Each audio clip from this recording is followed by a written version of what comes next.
Doctor Puneeth Rajkumar 49ನೇ ಹುಟ್ಟುಹಬ್ಬದ ಪ್ರಯುಕ್ತ ರಕ್ತದಾನ, ಅಂಗದಾನ ಮತ್ತು ಉಚಿತ ಬಿಪಿ, ಸಕ್ಕರೆ ಕಾಯಿಲೆ ಪರೀಕ್ಷೆ ಶಿಬಿರ ಹಮ್ಮಿಕೊಳ್ಳಲಾಗಿತ್ತು.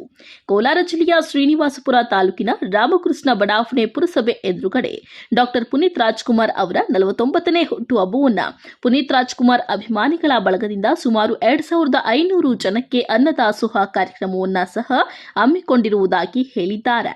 ಪುನೀತ್ ರಾಜ್ಕುಮಾರ್ ಅಭಿಮಾನಿಗಳ ವತಿಯಿಂದ, ಸಂಘದ ವತಿಯಿಂದ 3 ವರ್ಷದಿಂದ ನಾವು ಈ ಒಂದು ಕಾರ್ಯಕ್ರಮವನ್ನು ಹಮ್ಮಿಕೊಂಡು ಬರ್ತಾ ಇದ್ದೀವಿ. ಈ ದಿನ ಸಹ ನಾವು ಊಟದ ವ್ಯವಸ್ಥೆಯನ್ನು ಒಂದು 2500 ಜನಕ್ಕೆ ಬಿರಿಯಾನಿ ಊಟದ ವ್ಯವಸ್ಥೆಯನ್ನು ಅರೇಂಜ್ ಮಾಡಿದ್ದೀವಿ ಎಲ್ಲಾನು.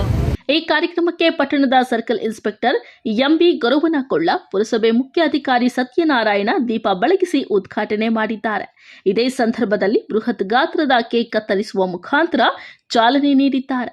ರಕ್ತದಾನ ಶಿಬಿರದಲ್ಲಿ ಸುಮಾರು 100 ಅಭಿಮಾನಿಗಳು ಹಾಗೂ ಸಾರ್ವಜನಿಕರು ಭಾಗವಹಿಸಿ ರಕ್ತದಾನ ಮಾಡಿದ್ದಾರೆ ಮತ್ತು ಆರಕ್ಷಕ ಸಿಬ್ಬಂದಿ ವರ್ಗದವರು, ಕೋಲಾರದ ಎಸ್ಎನ್ಆರ್ ಆಸ್ಪತ್ರೆಯ ಸಿಬ್ಬಂದಿ ಡಾಕ್ಟರ್ ಶ್ರೀನಿವಾಸ್ ಅವರು ಸಹ ಭಾಗವಹಿಸಿ ರಕ್ತದಾನ ಮಾಡಿದ್ದಾರೆ. ಅನ್ನದಾಸೋಹ ಕಾರ್ಯಕ್ರಮದಲ್ಲಿ ಬಿರಿಯಾನಿ ಊಟಕ್ಕೆ ಮುಗಿಬಿದ್ದ 100 ಸಾರ್ವಜನಿಕರು.